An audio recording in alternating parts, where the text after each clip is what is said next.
Oke, udah hadir semuanya. Assalamualaikum warahmatullahi wabarakatuh.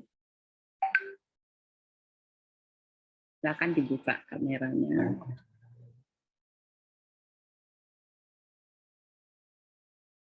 Oke, gimana? Sudah ready? Ya, tadi melalui Hasrel, Ibu udah sampaikan bahwa saudara baca dulu terkait dengan COVID-19. Kemarin ada pertanyaan terkait dengan virus influenza. Ada yang mau ditanyakan dari hasil penulisan pustakanya?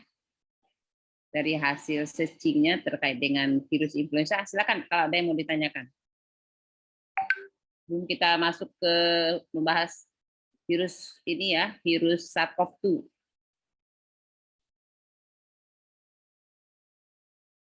Silakan. Ada pertanyaan? Aman-aman aja ya. Udah paham semua, udah ngerti semua? Bisa Ibu anggap sudah selesai?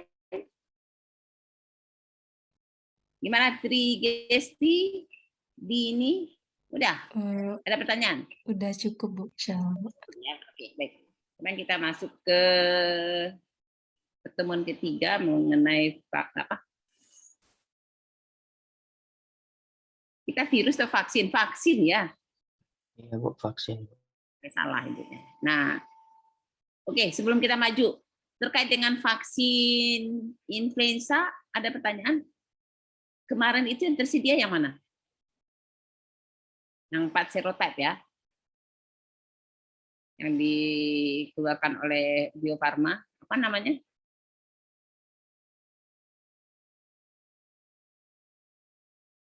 Nah, ditanya nggak tahu, pas Ibu bertanya nggak ada yang mau. Vaksin Silakan. Vaksin flu bio, Bu. Nah, vaksin flu bio ya. Itu tahun berapa tuh diproduksi? Mulai tahun berapa tuh diproduksi? Itu baru tuh. Baru-baru aja sebelum pandemi itu. Tahun berapa?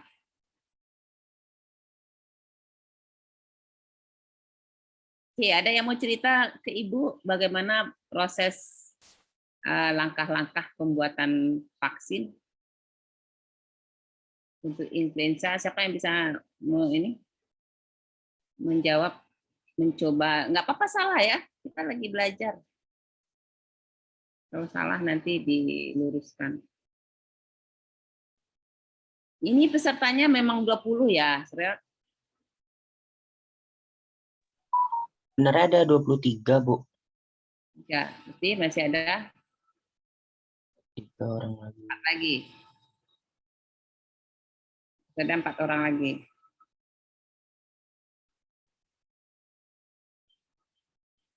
Oke, sebenarnya virus influenza itu sebenarnya sejalan dengan COVID-19. Kita akan bahas secara bersamaan. Oke, baik. Kita lanjut ke COVID-19. Kita kalau masih ada pertanyaan bisa ditanyakan ya.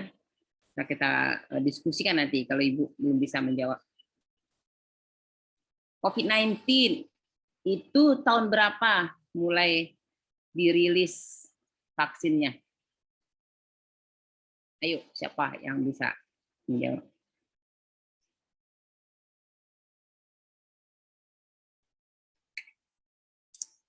Katanya sudah baca. Ayo. Arsi ini belum buka kamera. Nah, ya, kenapa saudara terlambat masuk?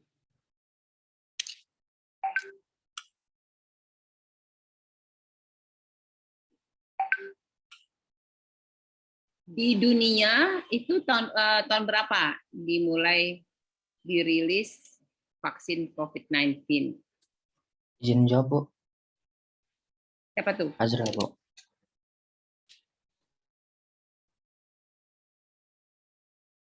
Kan? Januari 2021, Bu. Januari 2021. Yang lain? Produksi mana yang paling pertama kali diluncurkan di dunia?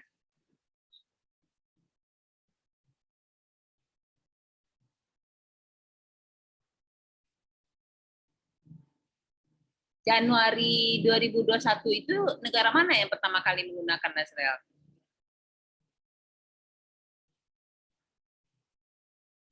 Ini di dunia ya, bukan di Indonesia.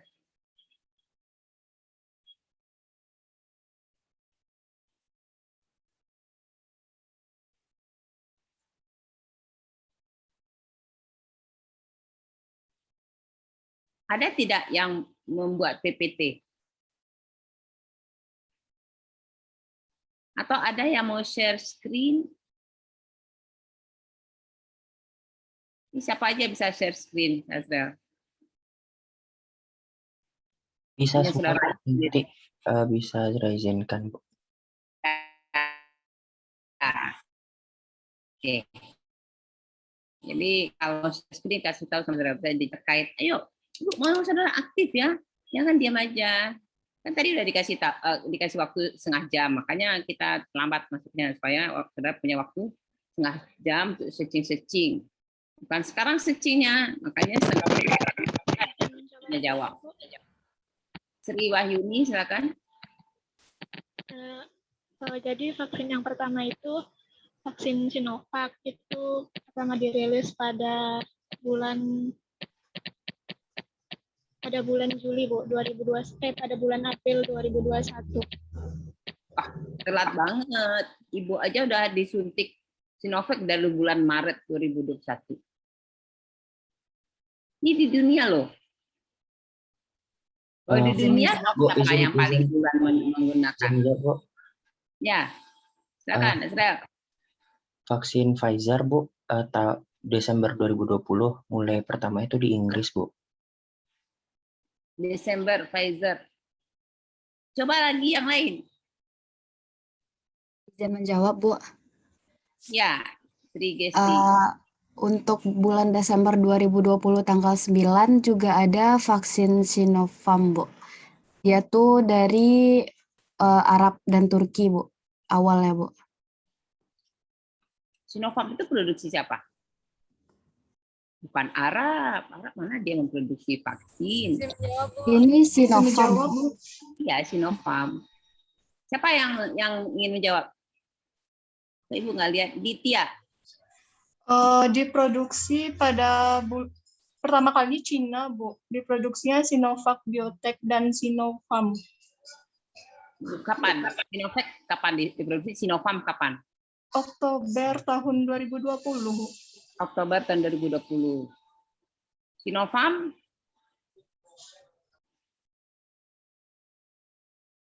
Nah, jadi Sinovac sama Sinopharm itu beda produsen kan? Produsen yang berbeda. Dua-duanya dari Cina, ya. Saudara masih ingat waktu Sinovac itu kerjasama dengan Indonesia, kita di Indonesia ikut untuk uji klinis fase ketiga. Masih ingat nggak? Nah, itu kapan itu? Agustus 2020.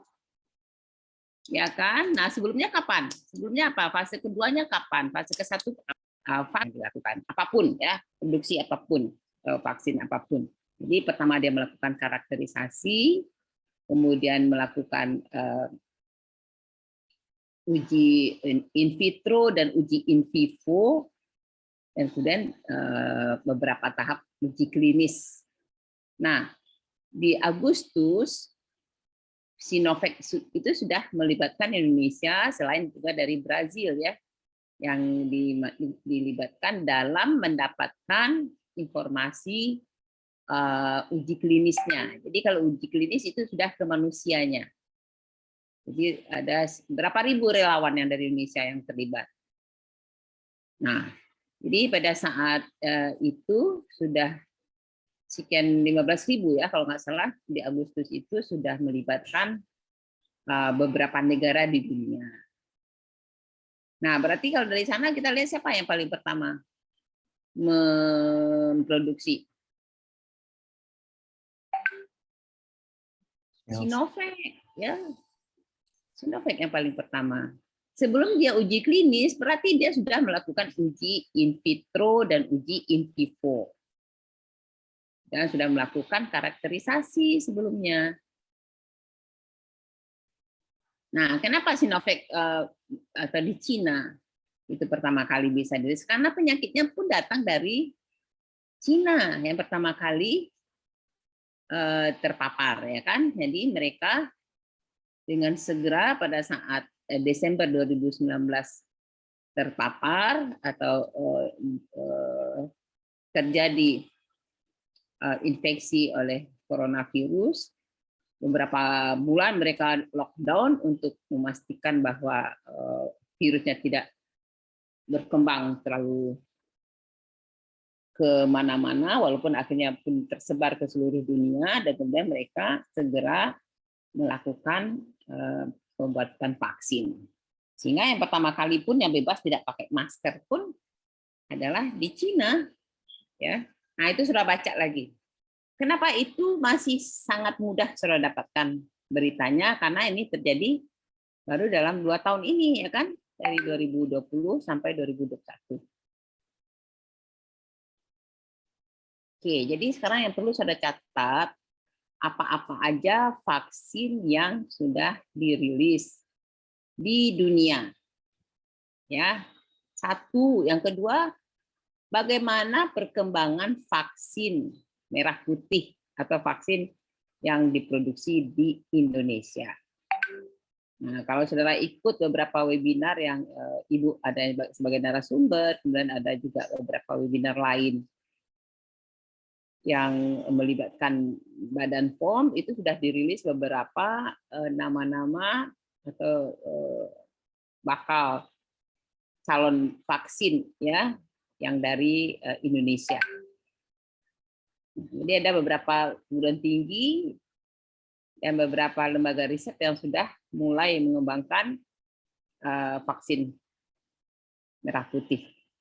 Nah, di sini sudah bisa dengar, lihat ada istilahnya vaksin merah putih dan vaksin Nusantara, ya kan? Nah, kalau vaksin Nusantara itu tidak tepat dikatakan vaksin, ya kan? Karena bukan ikut pakemnya vaksin. Pakemnya vaksin adalah virusnya yang dilemahkan, virusnya yang diambil sebagai bahan yang disuntikkan ke tubuh manusia dengan harapan tubuh kita meresponnya, ya, merespon, memberikan respon, dan kemudian hasil dari respon tersebut antibodi kita terangsang untuk dihasilkan. Nah, bedakan dengan istilah yang kita sebut dengan vaksin Nusantara tadi, di mana setiap ini diambil sel-sel darahnya, yang hanya diambil adalah sel dendritiknya, yang itu yang dipaparkan dengan virus corona di dalam cawan Petri, gitu. Nah, karena ada sel memori, maka dihasilkanlah di sana antibodi. Nah, antibodinya ini kembali yang dimasukkan mekanismenya. Artinya apa? Dengan vaksin Nusantara itu perlakuan adalah per individu. Jadi setiap orang diambil darahnya, lalu ditanamkan di luar. Untuk massal ini sangat-sangat tidak mungkin dilakukan. Jadi biasanya kalau ada yang ingin melakukan itu kan perorangan, tidak bisa dilakukan secara massal, ya. Nah, kalau yang ini persis sama dengan istilahnya kalau di stem cell autologus, ya, autologus, yaitu diambil stem cell dari tubuh pasiennya, kemudian stem cellnya ditelus, stem cell yang sudah terpisah ini disuntikan kembali ke tubuh pasien tersebut untuk memperbaiki sel-sel yang rusak. Nah, jadi disuntikan ke orang yang tadi lagi, ya, dan disuntikan ke bagian yang sel-sel yang akan diperbaiki. Itu disebut dengan autologus. Jadi yang memperbaiki selnya adalah dari punya dia sendiri, maka disebut dengan auto, ya, autologus. Sama dengan vaksin Nusantara, yang memperbaiki, yang menghasilkan antibodi adalah sel yang dari darah putihnya yang diisolasi tadi, ya, diisolasi, diambil sel darahnya, pisahkan sel darah merah dengan sel darah putih, diambil sel dendritiknya yang akan menghasilkan sel-sel memori, ini yang dipaparkan dengan virus di media di luar. Nah, kemudian setelah terpapar, maka sel ini akan menghasilkan, akan mengingat ya, menghasilkan sel-sel memori ini yang disuntikan ke dalam tubuh dari sumber tertentu, kemudian diproduksi massal, diproduksi, dan kemudian yang hasil inilah yang disuntikan ke setiap orang yang membutuhkan. Nah, vaksin seperti itu.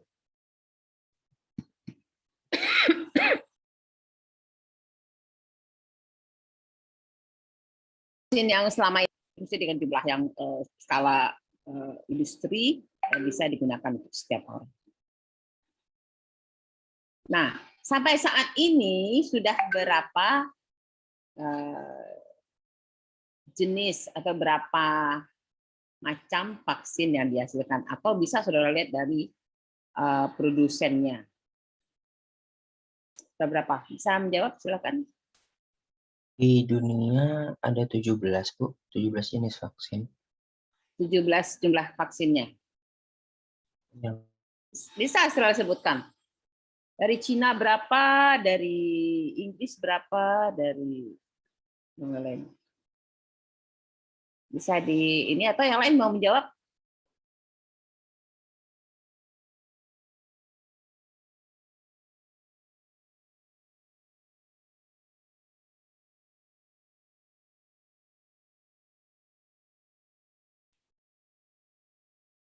Oh ya, kemarin untuk tugas vaksin influenza sudah dikumpul belum? Sudah ya? Ibu belum lihat email ya, belum cek di email. Silakan. Asal katanya 17, apakah betul 17? Coba diuraikan. Apa namanya dan siapa produsen yang menghasilkannya, dan itu bagaimana cara penggunaannya, penyimpanannya. Jadi untuk vaksin COVID-19 ada beberapa perbedaan satu dengan lain ya.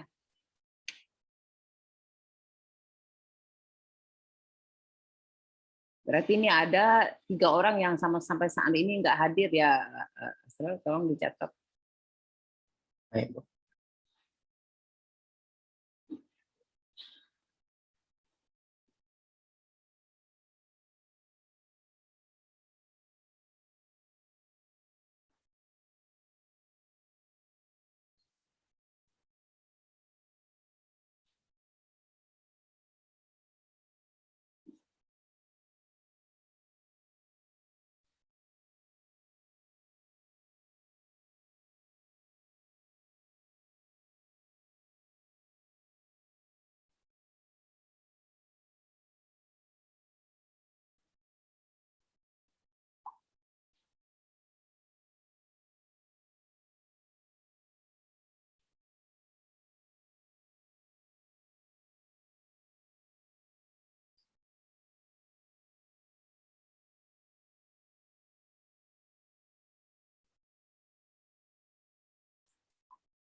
Kok vakum ya, nggak selancar kemarin diskusinya?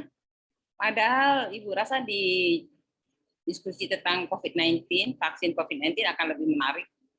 Karena yang paling ada tersedia sekarang, ada informasi-informasinya sangat bisa kita searching, kita cari dengan sangat mudah kita dapatkan.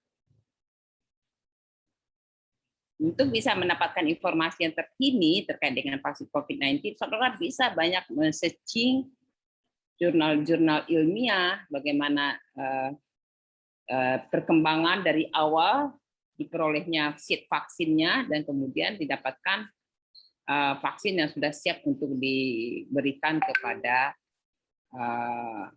masyarakat dunia. Di sini juga saudara bisa merangkai suatu cerita bagaimana perjalanan vaksin COVID-19 di Indonesia. Ya. Nah, bagaimana? Apakah dengan demikian saja diterimakah oleh masyarakat atau penolakan atau bagaimana mekanismenya sehingga akhirnya pun saat-saat sekarang itu berbondong-bondong untuk divaksin dengan alasan yang berbeda-beda, dengan alasan yang sangat tidak sama satu dengan lainnya. Nah, ini merupakan suatu sejarah ya, di mana juga terjadi kondisi ini pada saat-saat vaksin-vaksin baru dirilis. Nanti juga pada saat kita akan bercerita dengan jenis vaksin lain seperti vaksin hepatitis atau vaksin polio yang sudah established ya, sudah diberikan secara pasti kepada anak-anak yang baru lahir, yang disebut dengan program imunisasi oleh pemerintah Indonesia, dan itu alhamdulillah itu berjalan lancar sampai sekarang. Jadi anak-anak yang baru usia dari 2 minggu itu sudah mulai divaksinasi sampai usia 1 tahun. Sampai usia ada beberapa yang harus dilakukan pengulangan sampai usia 5 tahun. Nah, itu tidak ada bedanya dengan vaksin COVID-19. Nah, bedanya mungkin yang kita sebut dengan, nah kenapa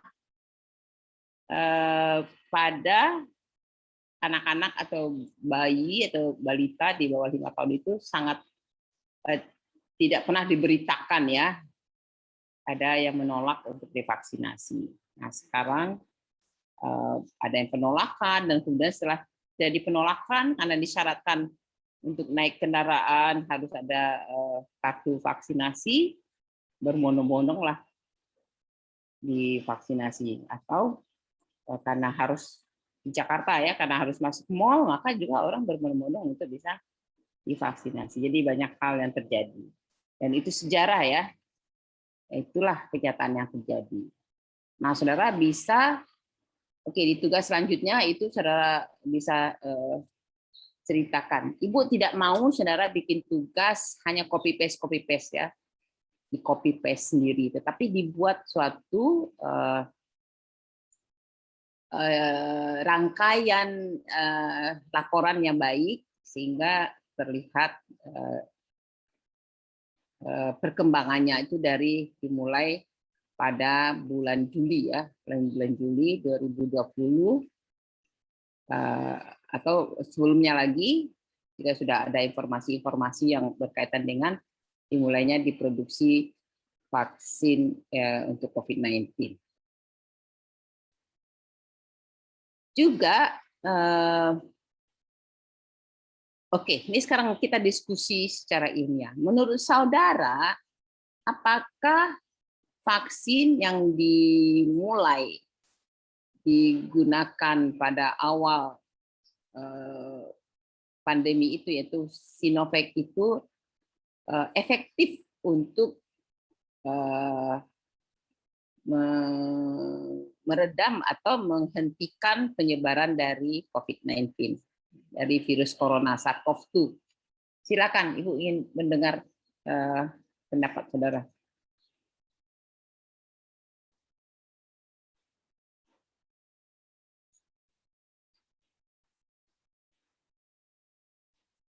Silakan. Izin menjawab, Bu. Ya, silakan Afni. Menurut saya untuk sekarang vaksin Sinovac itu tidak terlalu efektif, Bu. Kenapa? Karena virus dari coronavirus ini sudah mengalami mutasi, Bu. Sudah ada banyak variannya, Bu. Jadi kalau kita hanya menggunakan vaksin Sinovac saja mungkin tidak efektif, Bu. Mungkin sekian, Bu. Ya, oke, makasih ya. Jadi secara teoritis ya, seed virus yang digunakan oleh vaksin Sinovac itu tidak akan begitu efektif karena sudah terjadi mutasi. Nah, tapi kenyataannya bagaimana? Ya, secara teoritis.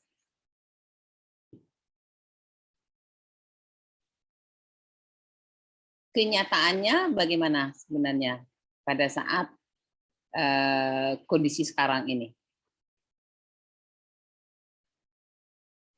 Silakan kalau ada yang bisa berpendapat.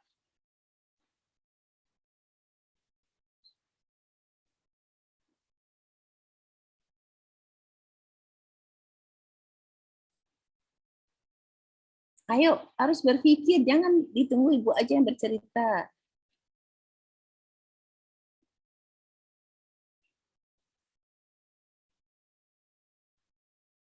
Setujukah saudara semuanya dengan pendapat Afni?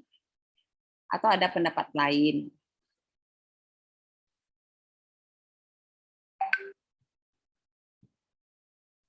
Izin jawab, Bu. Silakan Dini. Sebelumnya mungkin setuju sama yang disampaikan Afni, Bu. Cuman kalau itu kan secara fakta lapangan, Bu. Kalau secara teoritisnya di sini, WHO sendiri atau Organisasi Kesehatan Dunia itu juga mengatakan kalau vaksin Sinovac itu belum ada ditemukan secara ilmiahnya tuh kalau dia nggak efektif atau gimana, Bu. Kayak gitu, Bu. Oke, baik Dini, makasih pendapatnya yang lain. Ibu ingin saudara mempunyai pendapat ya. Artinya saudara berpikir, tidak mendengar saja. Ini kan ada dengan kita sekarang ini. Jadi kita pasti punya pendapat masing-masing. Punya reaksi masing-masing terhadap vaksin itu sendiri. Silakan. Arsi mau menjawab? Izin menjawab, Bu. Ya. Dari beberapa sumber yang saya baca, vaksin Sinovac itu mempunyai berbagai angka efikasi atau kemanjuran melawan virus yang berbeda-beda, Bu. Kayak seperti berbeda-beda di setiap negara gitu, Bu. Misalnya di Brazil katanya ada 50,65% tingkat efikasinya tuh, Bu. Sedangkan di Turki bisa mencapai 91,25% atau mendekati kata-kata manjur lah gitu, Bu. Kalau di Indonesia sendiri bisa 65,3% gitu, Bu. Jadi mungkin manjur tapi tidak begitulah gitu, Bu. Oke. Ya, makasih ya. Nah, sekarang pertanyaannya, kenapa vaksin tersebut efikasinya di setiap negara bisa berbeda-beda? Nah, ini lanjutan dari pendapat Arsi ini bisa kita bahas juga. Kenapa efikasi dari satu negara dengan negara itu bisa agak sangat berbeda ya, ada 90, ada 50, 50, 65 mungkin tidak begitu jauh ya. Nah, itu kenapa? Itu sangat menarik. Kenapa efikasinya itu tidak sama gitu?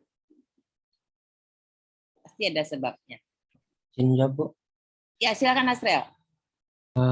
Kalau menurut sumber yang saya baca itu tuh karena ekosistem strategis masing-masing tempat uji klinisnya itu beda, Bu. Jadi efikasinya juga beda setiap negara. Apa itu dengan ekosistem strategis?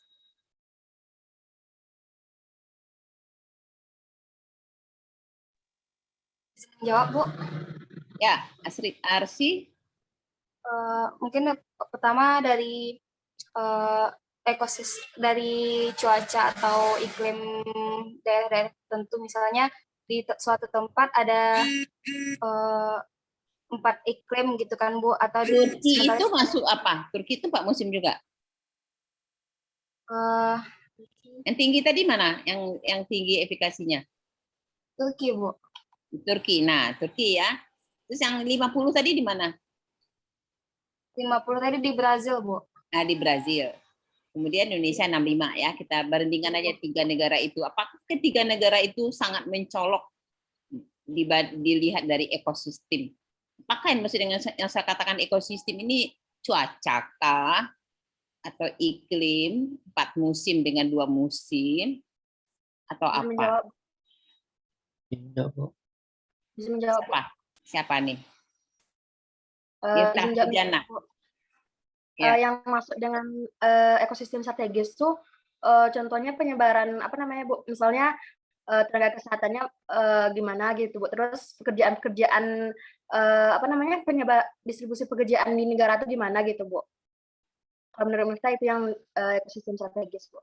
Oke, makasih Nefta sudah menyampaikan pendapatnya. Yang lain, Ibu ingin dengar sebanyak mungkin pendapat. Bisa berbeda-beda lebih baik lagi. Silakan. Coba lihat dengan jeli ya. Dia tidak tersurat. Nah, makanya semua informasi itu tidak harus tersurat. Tetapi dari macam-macam informasi kita bisa lihat yang tersirat. Nah, itulah gunanya berpikir. Tidak selalu informasi yang tertulis itu yang kita dapatkan, tapi setelah banyak kajian. Nah, makanya orang kita untuk mendapatkan suatu pendapat yang lebih ini, kita harus menggunakan sumber yang lebih banyak. Nah, kira-kira apa? Silakan. Tidak apa-apa. Ya, Hazrel. Nah, Hazrel hari ini lagi sedang semangat ya. Ya, silakan Hazrel. Jadi misalnya kayak perbandingannya Turki dan Indonesia, Bu. Jadi uji klinis di Turki itu diambil dari 20% nakes dan 80% itu pekerja dengan risiko tinggi. Sedangkan kalau di Indonesia itu memang diuji coba kepada masyarakat umum, Bu. Mungkin itu yang bisa mempengaruhi itu. Itu yang paling logis ya jawabannya. Jadi yang kita lihat adalah sampelnya pasien yang digunakan untuk uji tersebut. Makin banyak sebenarnya dia digunakan nakes atau beberapa pekerja yang lebih ini, itu pasti hasilnya akan lebih tinggi dibandingkan masyarakat umum. Nah, kita termasuk Indonesia mengambil acak ya. Ada nakes juga, ada dari masyarakat juga, dan relawan-relawan yang dipilih. Itu juga akan memberikan hasil yang juga nanti akan lebih bervariasi. Nah, itu yang paling logis, perbedaan satu efikasi dari satu negara dengan negara lain. Makin homogen diambil, itu mungkin datanya makin bisa dirancang gitu. Dianggap efikasinya lebih bagus, lebih tinggi, misal diambil dengan orang yang risiko-risiko yang lebih tinggi gitu, seperti itu. Oke ya. Nah, jadi ada istilah efikasi yang dulu sangat sensitif ya, menganggap oh ya kalau gitu efikasi dari Sinovac tidak kurang baik dibandingkan dengan vaksin yang lain. Nah, menurut saudara, vaksin yang ada sekarang itu kan berbagai macam metode pembuatannya. Nah, menurut saudara mana yang paling efektif? Mana yang paling baik? Bu, izin bertanya, Bu. Bertanya atau menjawab? Bertanya, Bu. Sehan. Tadi Ibu lagi suruh bertanya, saudara Ibu lagi suruh menjawab, saudara bertanya. Apa yang mau ditanyakan? Tadi teringat tentang efikasi tadi, Bu. Setiap negara kan berbeda. Apakah di setiap negara itu kan populasinya kan tergantung banyaknya gitu kan, Bu? Bisa nggak, Bu, angka itu menjadi patokan bahwa negara itu segitu efikasinya, Bu? Makanya, jadi efikasinya tergantung efikasi suatu negara tidak akan bisa kita ambil kesimpulan untuk negara lain. Jadi efikasinya hanya berlaku untuk negara itu sendiri. Berlaku di tempat dilakukan uji klinisnya. Berbeda lagi kita menganalisanya. Karena sampelnya sudah berbeda kan? Ini kan sama kayak penelitian aja. Kalau sampelnya berbeda, itu kan tidak bisa kita samakan, tetapi bisa kita bandingkan. Kita bisa membanding-bandingkan satu dengan lain, tetapi tidak bisa kita samakan. Kalau gitu efikasi Sinovac adalah 90, nggak bisa juga kita katakan demikian. Karena itu hanya terjadi atau berlaku untuk masyarakat di Turki. Dan banyak faktor juga sebenarnya penyebabnya tadi kan. Oke, Sehan? Baik, Bu. Terima kasih, Bu. Ya. Nah, lanjut kita kembali dari berbagai macam metode pembuatan vaksin yang sekarang dikembangkan di dunia. Menurut saudara, apakah ada satu lebih efektif dengan yang lain? Kita tidak cerita efikasi ya, apakah dia memang betul-betul efektif dan memberikan hasil yang baik dengan yang lain. Silakan. Bu ingin saudara berpikir ya, tidak menerima apa saja yang ada informasi di medsos atau di yang tidak kita ketahui di mana sumbernya. Makanya untuk mencari data-data yang valid, saudara memang harus membaca jurnal. Harus membaca semacam Lancet, ya, dan beberapa informasi di Science Direct yang berkaitan dengan COVID-19 yang jurnalnya sangat-sangat valid ya, bisa dipertanggungjawabkan. Tapi kalau sudah membaca pendapat orang itu tuh nggak bisa kita pegang. Dasarnya apa? Ya, kenapa? Karena pada saat sekarang itu juga disusupi oleh politik ya. Jadi ada karena politik. Contoh misalnya, nah, kenapa untuk kita untuk naik